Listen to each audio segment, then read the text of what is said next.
안녕하세요. 이번에 서울 청년정책 네트워크 심화의제 아카데미 두 번째 교육을 함께하게 된 김희성입니다. 저는 정책 수립의 A to Z이라는 주제로 여러분을 뵙게 되었는데요. 정책이라는 것을 직접 해본다는 것이 물론 쉬운 일은 아니겠지만 차근차근 시간을 들여 함께 살펴보면 우리 일상과 밀접한 관계를 갖고 있습니다. 함께 변화를 만들어내는 경험을 해보면서 큰 보람도 얻을 수 있는 기회가 되었으면 좋겠습니다. 그럼 정책 수립 A to Z에 대해 본격적으로 알아보겠습니다. 정책, 들어는 봤는데 그게 뭔가요? 정책이라는 말 한 번쯤은 들어보셨을 거라고 생각해요. 그런데 정확히 무슨 뜻인지 알고 계신가요? 막상 설명하려면 말문이 막히는 그런 것들. 저에게 정책이란 그렇게 느껴졌던 것 같습니다. 그래서 여러분을 위해 제가 정책이 무엇인지 한번 찾아봤습니다. 정책이란 공공문제를 해결하고자 정부에 의해 결정된 행동방침을 말합니다.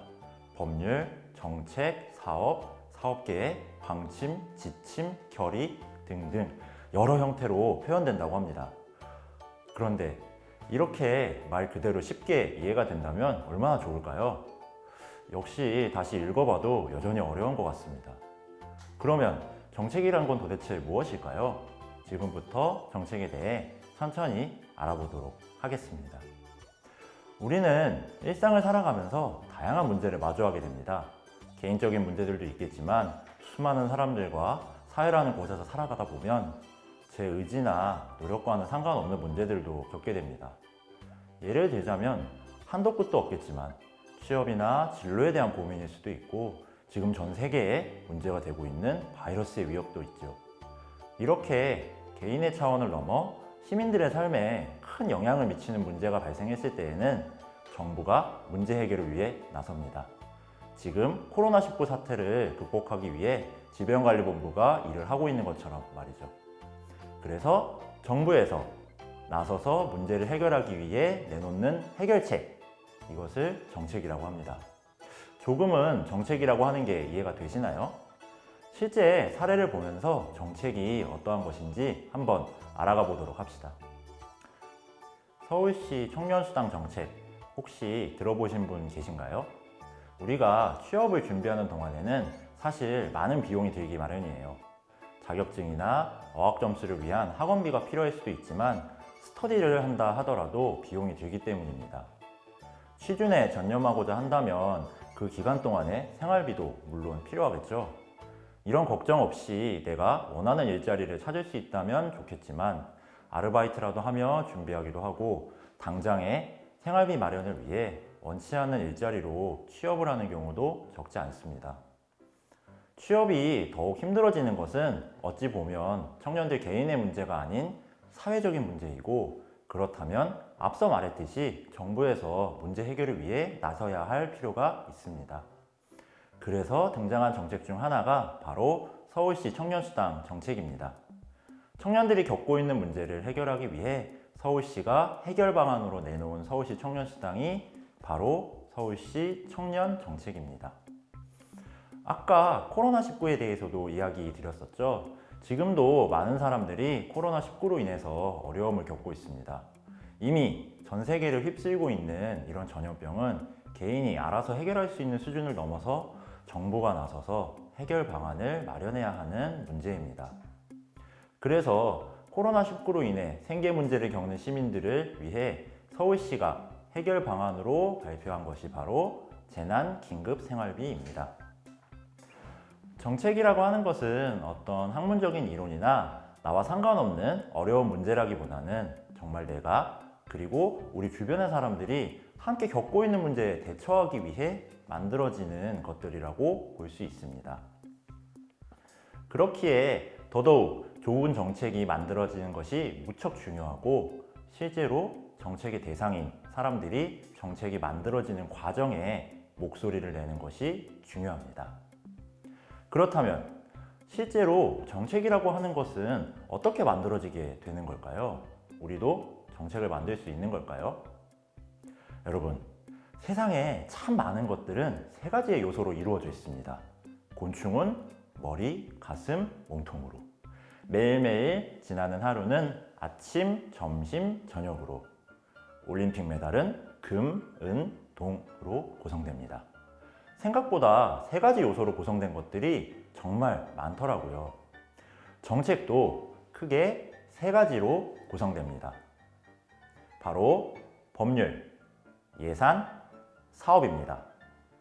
낯설고 딱딱한 단어가 하나도 아닌 3씩이나 튀어나왔네요. 그래도 다 한 번쯤은 들어보신 단어들이지 않나요? 이 셋은 정책과 무슨 상관이 있을까요?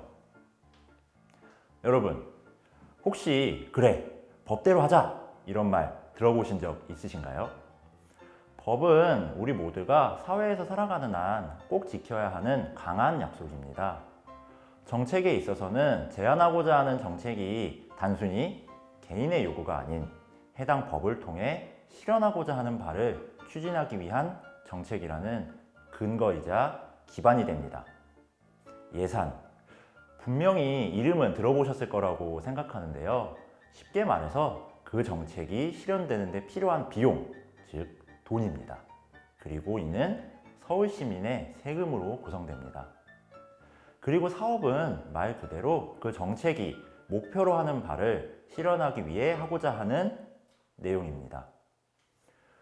공간을 만들거나 지원금을 주거나 일자리를 만들거나 어떤 프로그램을 만들어서 제공하거나 이런 다양한 내용들이 포함됩니다.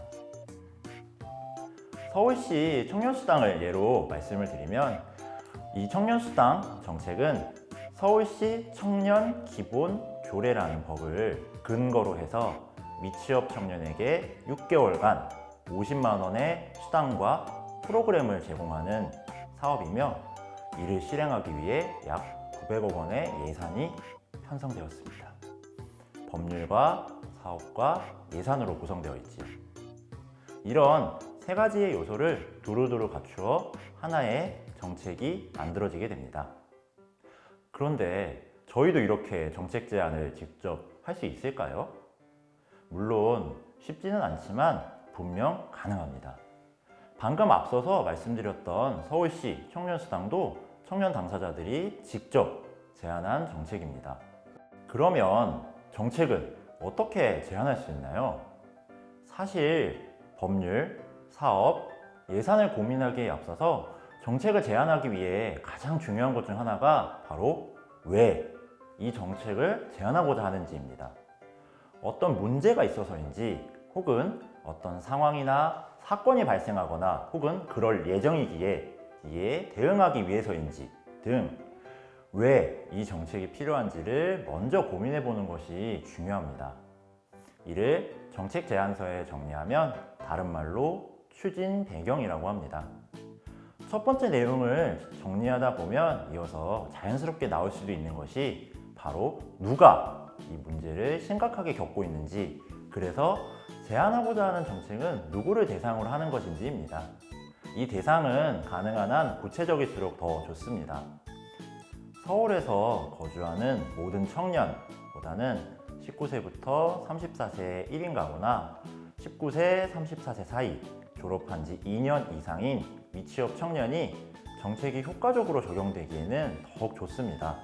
이를 다른 말로는 정책 대상이라고 합니다. 그 다음은 정책 내용인데요.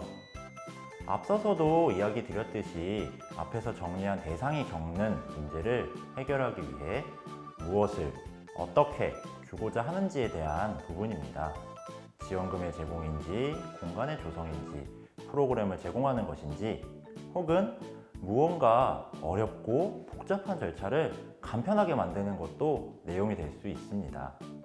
그러면 실제로 지난해에 제안되었던 정책 제안서 중 하나를 보면서 실제 제안서에 앞서 말씀드린 내용이 어떻게 담겼는지 살펴보도록 하겠습니다.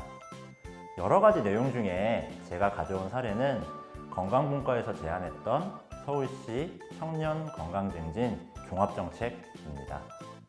아무래도 최근에는 몸도 마음도 나빠지기 쉬운 환경에 청년들이 놓여져 있는데요. 그래서인지 예전부터 청년의 건강을 돌보기 위한 정책이 필요하다는 목소리가 있었습니다. 지난해 저도 본과에서 같이 활동하면서 제안했던 내용이기도 해서 가져와 봤습니다.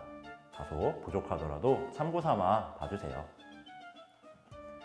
앞서 말씀드렸던 배경에 대한 내용이 들어가 있는데요.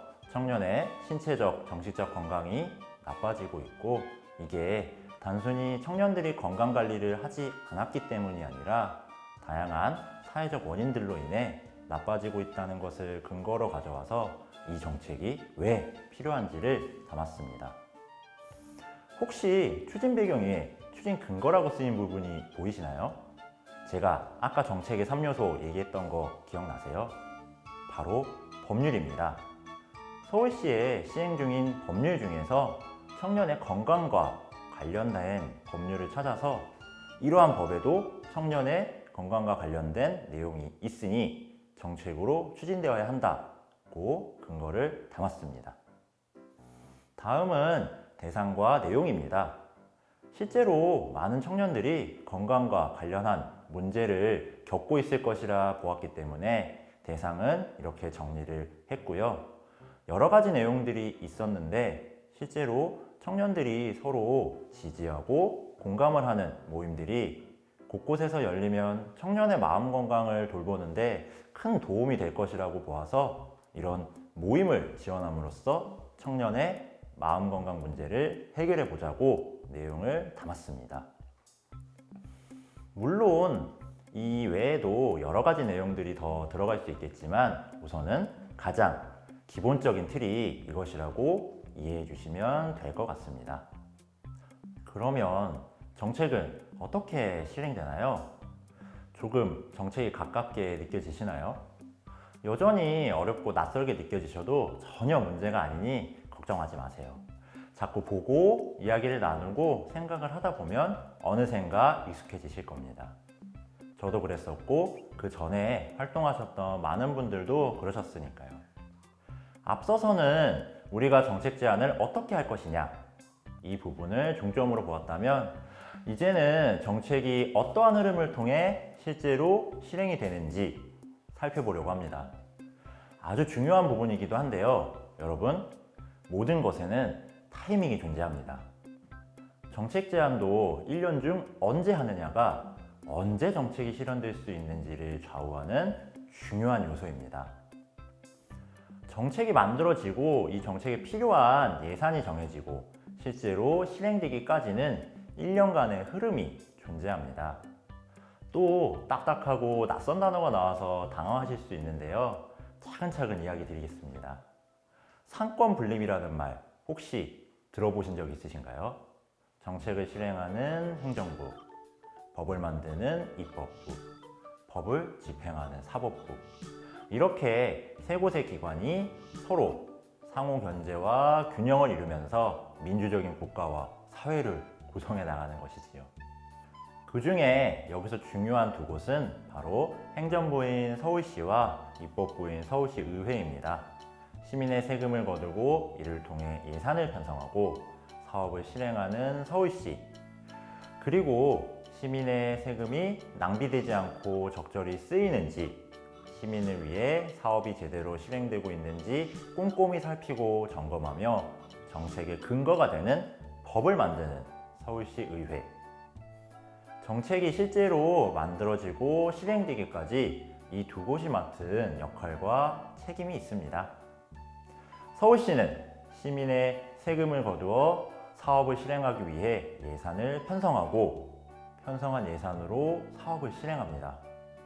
조금 세부적으로 보자면 서울시 부서들도 어떤 사업을 하겠다라는 사업계획서를 작성하고 여기에 필요한 예산을 적습니다. 이게 각각 사업계획서와 예산 요구서인데요.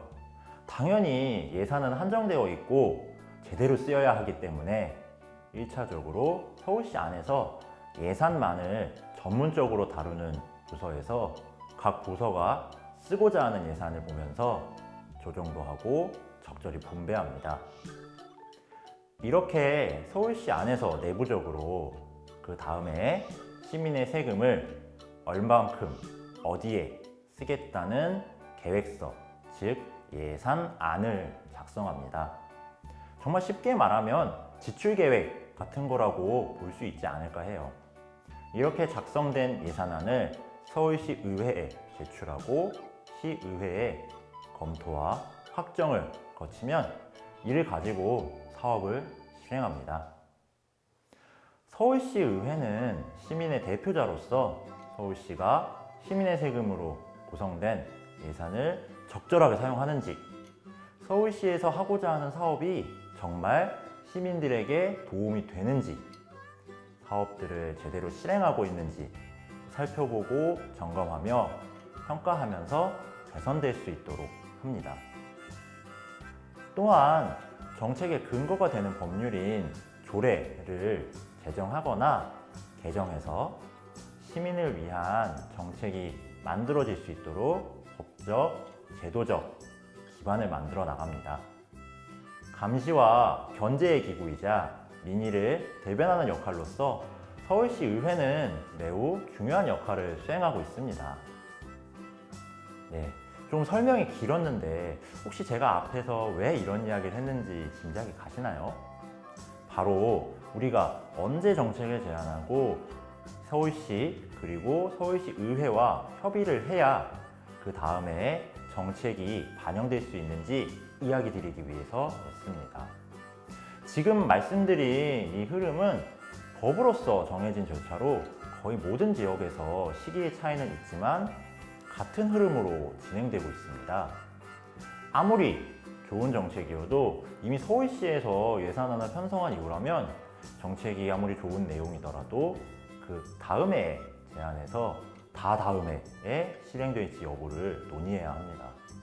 즉, 모든 정책 제안에는 다 때가 있다는 것 꼭 명심하셔야 합니다. 네, 이제 거의 막바지에 다다르고 있습니다.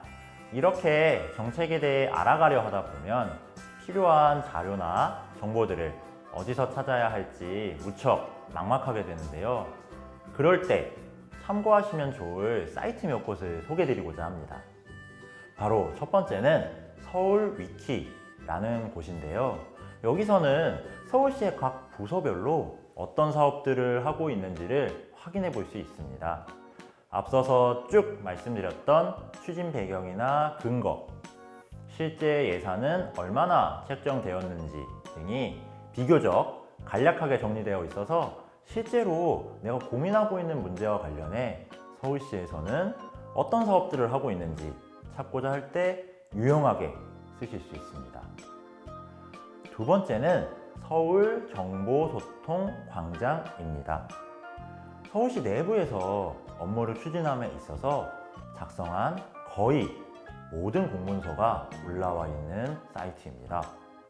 어떤 물품을 구입했는지부터 시작해서 정책의 기본 계획을 담은 문서, 또 서울시 부서에서 어떤 정책을 추진하거나 수립하기 위해 진행한 각종 회의록, 개최한 행사의 계획서, 결과보고서 등도 올라와 있습니다. 찾고자 하는 정책이나 주제와 관련해서 실제로 서울시가 어떻게 일을 실행하는지 찾아보려고 할 때 유용하게 사용할 수 있습니다. 세 번째는 서울 청년 포털입니다. 서울시의 청년정책 전담부서인 청년청에서 운영하고 있습니다. 각종 청년 정책과 이에 따르는 사업들에 대한 정보와 소개는 물론 서울시 청년 정책 전반에 대한 설명도 담겨 있으니 서울시 청년 정책에 대한 이해를 높이고 정보를 찾고자 하시는 분에게는 매우 유용한 곳입니다. 마지막으로 국가법령정보센터입니다. 앞서서도 계속 말씀드렸지만 법은 정책의 근거로서 매우 큰 역할을 합니다. 정보부처인 법제처라는 곳에서 운영하고 있는데요. 대한민국에서 실행되고 있는 모든 법률에 대한 정보가 우리나라에 모여있는 곳입니다.